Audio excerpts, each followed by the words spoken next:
In times of universal deceit, truth is the only rebellion left. Hi, everybody. I'm Dr. Everett Piper, and this is The Rebellion. Today's topic is going to be the recent shooting in Minneapolis, where this transgender guy went into a Catholic school or stood outside a Catholic school and shot several people, killing at least two and injuring well over a dozen others. I want to talk about why this happened. I'm going to take a little bit different angle on it than what some others are doing in the media. Some of the conservative pundits, a lot of us, and I've done it before, are focusing on gun rights, rightly making the argument that it's not guns that kill people, it's people that kill people. Broken people with aberrant worldviews, sinful people, angry people, hateful people are those that commit hateful, angry, vindictive, and violent acts. And that's exactly what happened here. And I agree with that. It's not the gun that killed these people. It is this individual.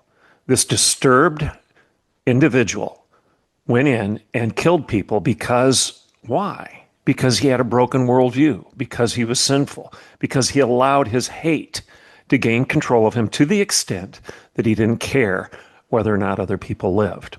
You could take away the guns and he'll use a sword. You can take away the sword and he'll use a knife. You can take away the knives and he'll pick up stones. The lessons of history prove over and over again that it doesn't matter what weapons we take away, people will find other means of killing each other. It goes all the way back to the lesson of Cain and Abel in the book of Genesis to prove my point. I have made that argument before, and I don't have any problem with making that argument today. However, I think there's another issue in play here. I think there's an issue as to why we are losing our moral barometer as a culture right now, and I think that needs to be discussed. Okay? Before we get into the topic for today's show, however, I want to remind you that the sponsor of the rebellion is an organization and ministry called equippingthepersecuted.org. That's equippingthepersecuted.org. Now, this organization, excuse me here, I'm looking for something else on my screen. This organization, Equipping the Persecuted, is a ministry, as you know, that reaches out to our brothers and sisters who are being victimized by hate and violence, who are being killed for their faith in the country of Nigeria. As I've said before, there are over 200 million people that live in this country, and essentially half of them say they're Christian. So it's half Christian and half Muslim. And the Muslims are, through the Fulani tribe, persecuting, looting, stealing, rioting, pillaging, and killing the Christians. It's an atrocity. There are more Christians being killed in Nigeria right now than any place else on the face of the earth. And we need to help them. So if you want to help with blankets and food and hospital supplies, hospitals themselves, as well as orphanages and schools, and help for widows who have lost their husbands because they were pastors. If you want to help these people, go to equippingthepersecuted.org and make a tax-deductible gift today. It will make a difference. Over 80% of your gift will go to actually support these people rather than a bloated administrative overhead for the running of the organization. Sidebar, many nonprofits reverse that equation. You may not know it, but when you make a gift to other nonprofits, well over half of your money goes to support the administrative infrastructure, administrative overhead, salaries and whatnot, as well as marketing expenses, fundraising expenses, and things like that. Equipping the Persecuted does not waste your money on those things. They use the money to actually serve the people in Nigeria. Go to equippingthepersecuted.org and make a tax-deductible gift today. So another week, another shooting.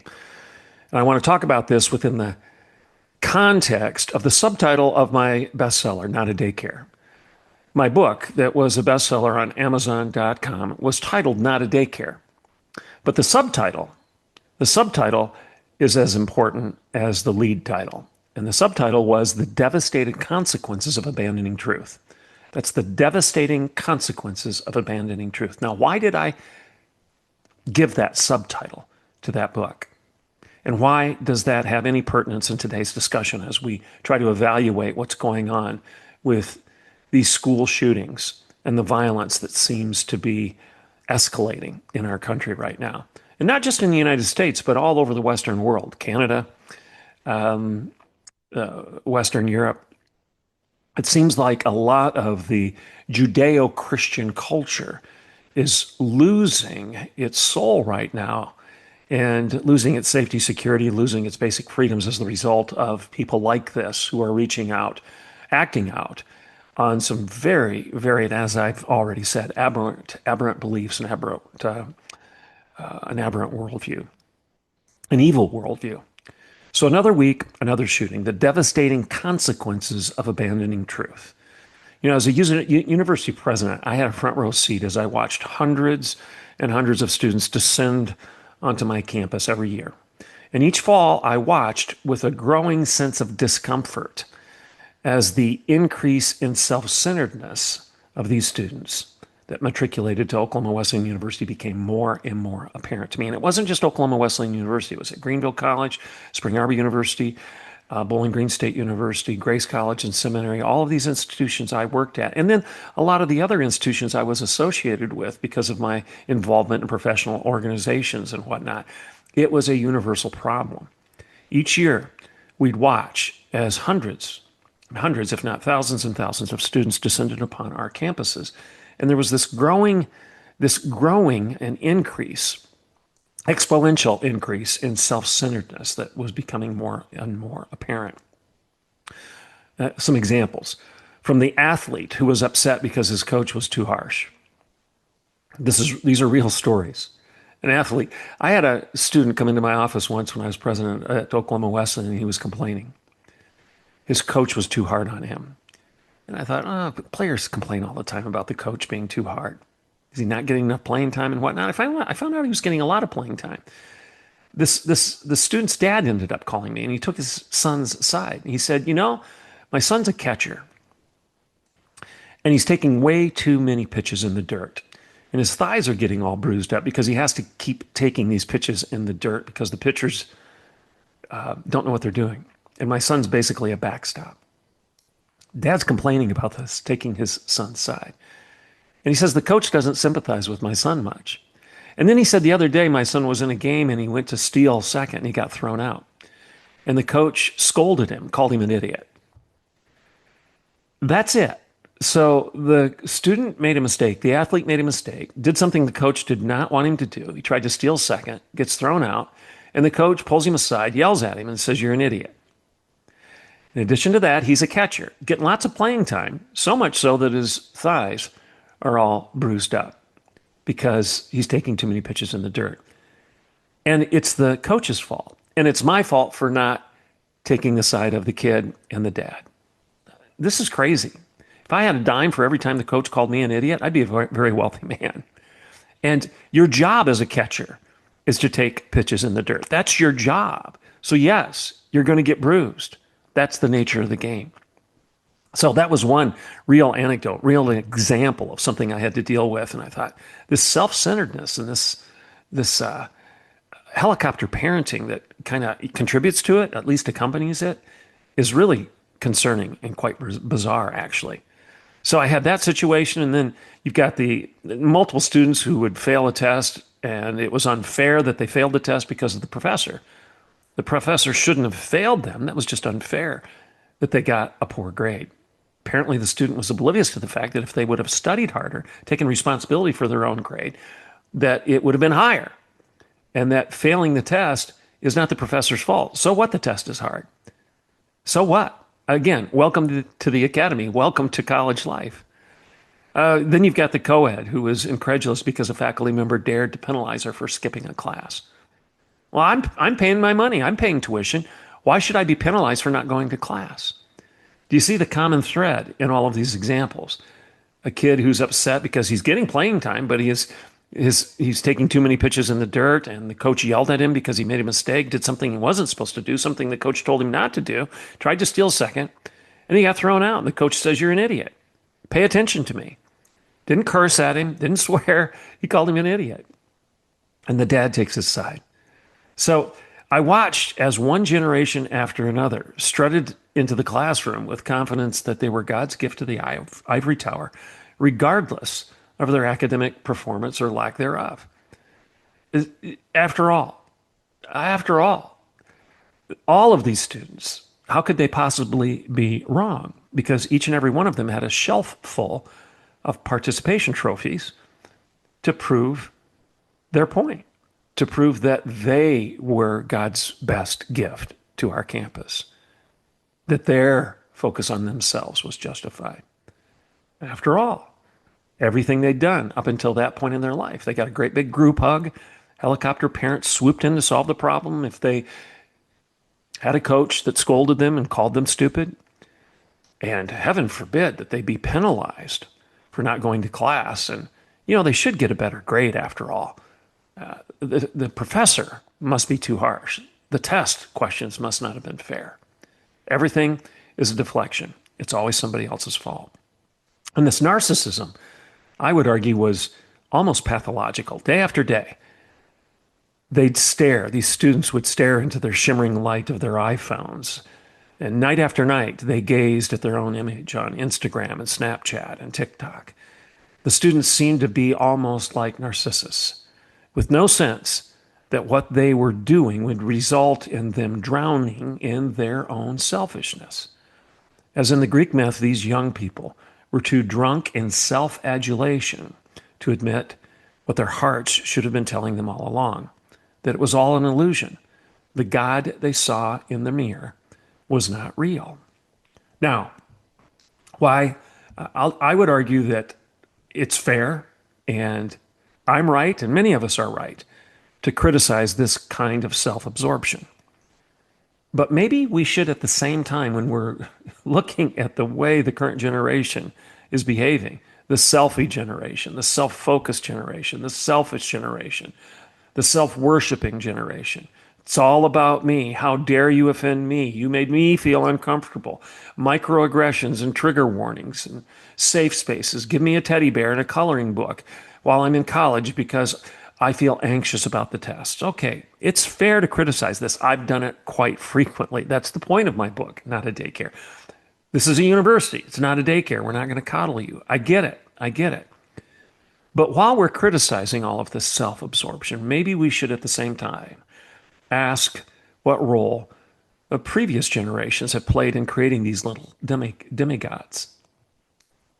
Why are today's youth so self-consumed? What has happened? Why has this happened?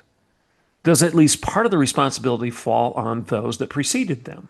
You and me, the previous generations, dads and moms, grandmas and grandpas, the academy, those who have taken the responsibility for teaching the next generation, their progeny, what they should think, how they should think, how they should function in society, and how they should behave. How did we get here? After all, the greatest generation was a generation that met the challenges of the economic depression, World War II, the Korean War, the Cold War, Vietnam. How did we get from that to the present generation that's so fixated on safe spaces and someone like Robert, aka Robin Westman, this dude that just killed these people at the Catholic school in outside of Minneapolis? How did we get from the greatest generation to this type of anger and this type of immaturity, this type of total dysfunction, this insanity? So that we're at the point where somebody like Westman will actually pick up a rifle and start shooting people simply because their worldview offends his transgender sensibilities. I would argue that much of the fault lies with education. A lot of the fault lies with education. Almost exclusively so, because it's education that produces pastors, it's education that produces parents, it's education that produces teachers, it's education that produces the workforce. It's out of our schools, whether they be elementary, secondary, or college or university. It's our schools that teach the subsequent generations what to think, what ideas are of value and what ideas aren't, and how to behave. So if we've got the wrong ideas and the wrong values and the wrong behavior, don't you think we ought to go back to the places that are teaching them these things in the first place? So much of the fault, much of the blame lies with education, the entire system. It's indisputable, as I've talked before on this show, and as I've written in all of my writing, that the American Academy was initially a Christian invention. That's indisputable. I don't care if you're a secularist, if you're an atheist, an agnostic. I don't care if you're a Buddhist. I don't care if you're Baha'i. I don't care if you're Muslim. I don't care if you are into Confucianism. I do not care. It is indisputable that the American Academy, the American educational model, is essentially a Christian invention. That's true. We've talked about Yale and Dartmouth and Harvard and Princeton. All were founded as Christian institutions. Yale's motto was to lay Christ at the bottom as the foundation of all learning. Okay? That's just one example. We've gone through this over and over again. The American Academy is a Christian invention. However, over the centuries, and especially in recent years, it has undergone the academy, education has undergone a progressive deconstruction. Whereas the focus today in today's schools is no longer on knowledge and character building and truth. Rather, it's on diversity, equity, and inclusion. I'm going to repeat that. The focus of today's schools is no longer on knowledge, character building, or truth. It's now on diversity, equity, and inclusion. Today, it's all about tolerance, and the mission has shifted from teaching what's true to affirming everyone's feelings. The classics have been replaced by cultural Marxism, critical theory, and social emotional learning. And relativism has replaced reality. And that's just a fact. It's pervasive. You know this. It's in every school. Are there certain teachers that try to slow this crazy lunacy, this self-infatuation, this narcissism, this throwing the baby out with the bathwater when it comes to a critique of America and exceptionalism and our constitutional republic and Christianity and a Judeo-Christian ethic as the foundation of our culture? Are there some good teachers that are trying to slow down the deconstruction of all that? Yes. But as an industry, it's indisputable that we no longer focus on knowledge, character building, or truth. In fact, we disparage truth.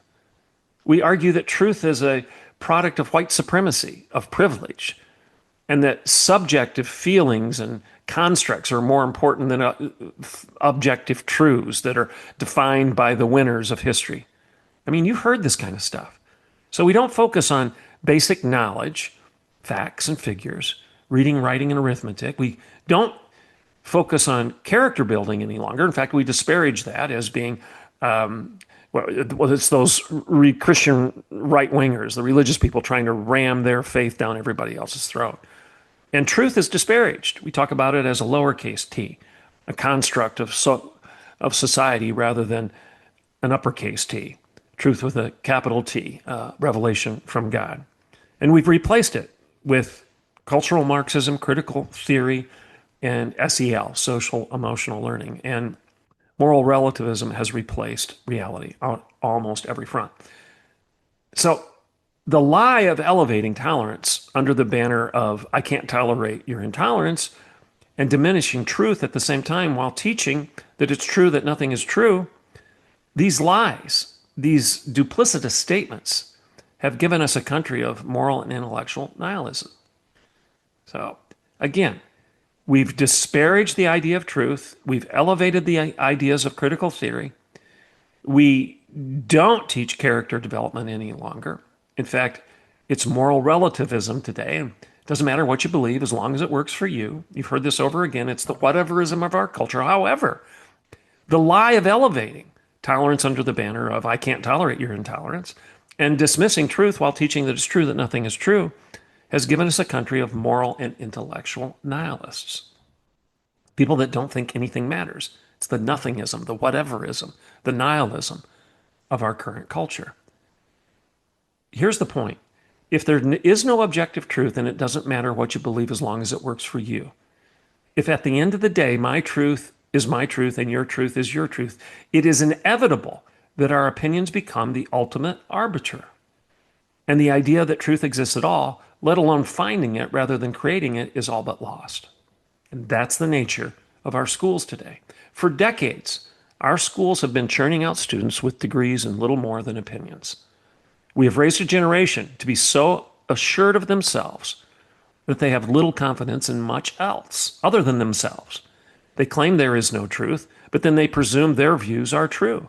They demand justice while declaring themselves to be the only judge. They ridicule conservatives for their guns while shooting Christians while they pray, completely oblivious to the self-refuting duplicity that they are demonstrating at every turn.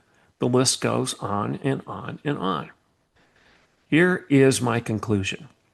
When any civilization's children are taught that the older books have little to offer, when any civilization's children are taught that the older books have little to offer, and the Bible has nothing good to say about their morality, that civilization ceases to be civilized. I warned of this 8 years ago when I put out my book, published the book, Not a Daycare. And that's why, as I've already said, I subtitled it, The Devastating Consequences of Abandoning Truth. A good education the way it used to be. It was not perfect. I didn't say a perfect education. I said a good education, a classical liberal education, is not about yourself, your safety, or your feelings. It's about learning that there is something bigger and better, more trustworthy and enduring than all of that. The only education that truly liberates us from the consequences of our own sins and the consequences of the sins of others is one that recognizes that we all need a Savior. That was the nature of the Liberal Arts Academy, an education in liberty, an education in freedom. A free man, a free woman, a free culture, a free church, free kids, a free country, free neighborhoods, free people. A liberal arts education was an education in liberty. It wasn't progressive liberalism as we know it today. It was the opposite. That's why I've argued in another book that as a conservative, I'm more classically liberal than my left of center counterparts because I believe in liberty. I believe in freedom. I believe in a good argument, a good robust exchange of ideas, a good debate, a good disagreement because I trust the truth to win, not power, not privilege, not you, not me. Truth will win the debate. That's classical liberalism. That's why so many colleges and universities throughout the course of history have had the words, "You shall know the truth and the truth shall set you free," in their academic seal, or maybe even etched in stone on their library. You shall know the truth and the truth shall set you free. The lessons of Jesus.